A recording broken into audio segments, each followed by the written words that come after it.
Okay, how y'all doing out there? Welcome to the video. Listen, I'm trending on YouTube. That'll be a first because there's nothing trendy about me, as you can tell by what I'm wearing. But this TaylorMade new driver that's coming out, the Stealth Plus as well, and I believe there's an aero burner or burner. TaylorMade are sort of one of those companies, a lot like Callaway, that love the retro, right? Because when you're an old established company, if you go retro, then you're bringing back an established name into the fold. So although you're releasing a brand new product and it's called like this crazy Stealth, and they're going with a carbon fiber twist face, 60 times stronger than steel, which would kind of hint, although I've not seen the total specs for this, 60 times carbon weave. When they say weave, they are going to be maybe employing some fibers from other materials within that carbon, i.e. titanium wire or such like, to strengthen it further.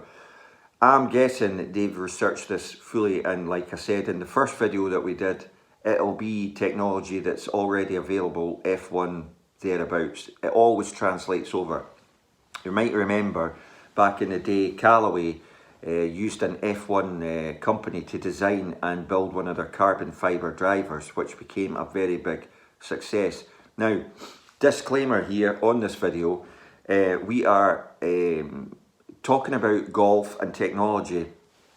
This hasn't all fully been released yet, and a lot of these YouTubers have all signed embargoes saying that they won't talk about anything before such and such a date. They won't mention the club, they won't show the club, they won't even dream about the club before this date. And obviously I don't have to really worry about that because I'm such a small, insignificant little YouTuber that who gives a toss about me? Right, so if you support this channel, all my ad revenue goes to Macmillan Cancer, Help the Heroes and Shelter UK. Okay, that's first and foremost. We are here raising money for charity. We ain't doing it for anything else. Whether we, amass a sizable amount of subscribers, that would be tremendous because obviously it helps the charities, and that really is all there is to it. But we'll be pinging in the pictures up here because if you're a company like TaylorMade, who's big, huge, massive tour presence and always has been, they've loved to be the #1 driver in golf, and that was their catch. Because more pros play TaylorMade than any other brand out there. And okay, you could say TaylorMade, like every other company, yes, they do bag deals and they do sign up players to play their equipment. But for years and years and years and years, TaylorMade has been the #1 driver on tour, and they've been put in the bag of players that are not paid by TaylorMade, not endorsed by TaylorMade, in fact get no financial reward for playing those TaylorMade clubs, other than obviously they won't have to pay for them, they get them free, right? Because they've been the best drivers you could put in the bag. And you had Mizuno staffers, you had, just for an example, putting a TaylorMade driver in the bag, it stood out like a sore thumb. You had the likes of Luke Donald for years and years playing TaylorMade drivers. You had the same sort of thing happen with Justin Rose, you might remember. Changed equipment, then suddenly binned that driver that shall not be mentioned, and oh, he's got a TaylorMade driver back in the bag. And then a few months went by, and oh my goodness, he's got TaylorMade irons back in the bag. And everyone's waiting for Ram, but Ram seems to have made that conversion over to Callaway, so there's absolutely no problems there. Right, this stealth technology, which we're pinging in here, TaylorMade are so, how can I put this, aggressive, groundbreaking and pushing the limits. It ain't going to stop at the drivers. If you've successfully made a face that's thin, super thin and light and strong enough to survive a driver blow, which is the longest club in the bag and also the hardest swinging because of the length, speed-wise. Most pros are 119, 135 miles an hour club head speed upwards. The face, like I said in the first video, is so light that the edge of the club, known as the perimeter weighting, everyone knows a Ping Eye 2 iron, the most iconic perimeter weighted shape of a golf club ever.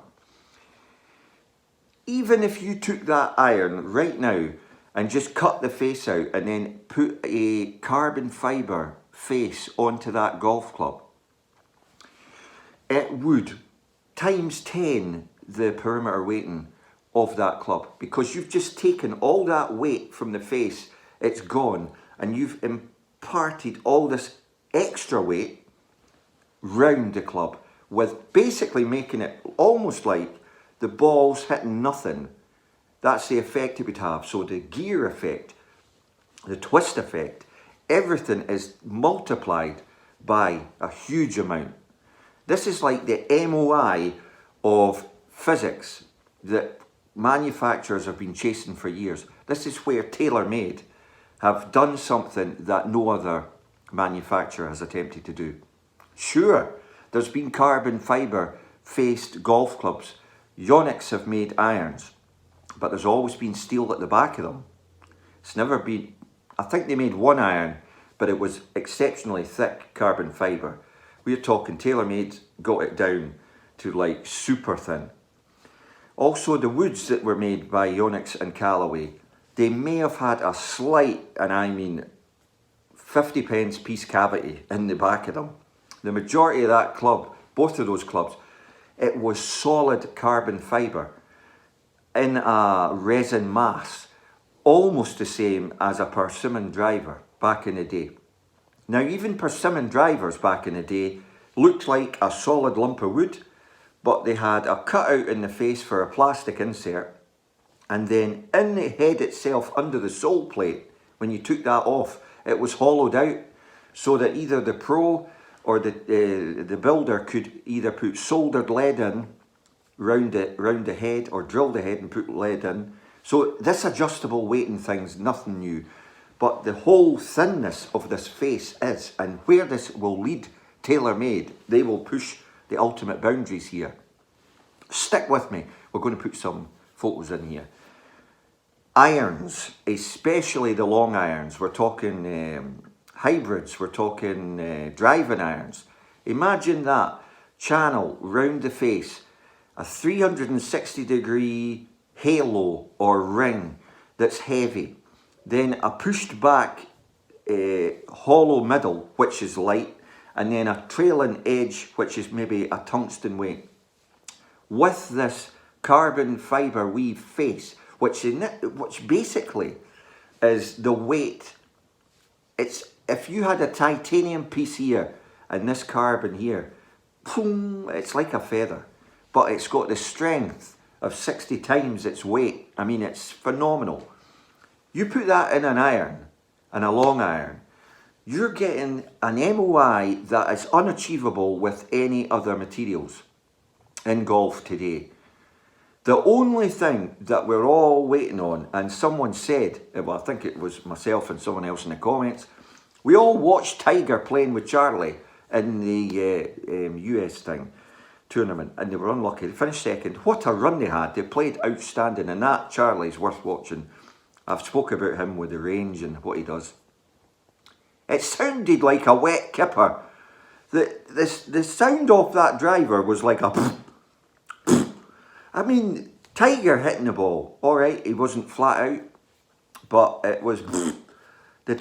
But listen, you can forgive the sound if the feel is like a persimmon driver, because let me tell you, I've hit persimmon in my young days. That was all you could play, was persimmon woods. They might have sounded, but the feel of them was nothing short of sex on legs, right? That was the feel. Smooth, sensual. You knew what you'd done to the ball because you could feel the ball actually coming off the face. It's hard to explain. You could, if you want to hit a cut, you could do it. Hit a draw, you could do it. Hit a low one, you could definitely do that. Hit a high one, no. But persimmon had its downsides because of its actual mass and weight. Now you've got a company who's talking about a face that is super, super thin but super strong. The limits of this for the engineering department is going to be awesome. You wait and see. They'll have this in irons. I guarantee you they'll put it in fairway woods. Anything that they want to have the maximum MOI and the torque for off-centre hits. Because let's face it, pros are good. They mostly find the middle of the club face. The likes of you and me, we struggle with that.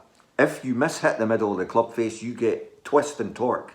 But if you've got something with extreme perimeter weighting and the ability to push the weight back, the resistance you get, the MOI, the moment of inertia, it's going to be maxed out. Obviously, there's limits on that. But they'll get it to the max of the limit. Just like the core limit, which is 0.83, which is the coefficient of restitution. That's a big fancy term for how fast that ball's coming off the club face. Right, that's nearly 12 minutes. And if you've stuck with the video, thanks very much for watching this video. And a thumbs up, a like, a share would be tremendous. Because like I said at the start, it's all for charity. And I know what you're thinking. How come all the other YouTubers don't do that? We'll leave that for you to decide. Things are crazy in my life just now. I've got a lot of things going on that I covered in a video. So my online golfing sort of stuff that I did, I'm not having the time to do that. So when I do get the time, I put out stuff like this and other little things that I can share quickly. I will get back to the golf course, but I've got, family things to take care of, so that comes first. And I can just thank you all now for your support, because it's been tremendous. Some of the comments I've had have really helped, and all the best in coming months for you. Obviously, have the best Christmas you can, and let's hope the coming months are going to be a lot better than what you've been probably watching on the news like everyone else. Thanks for watching.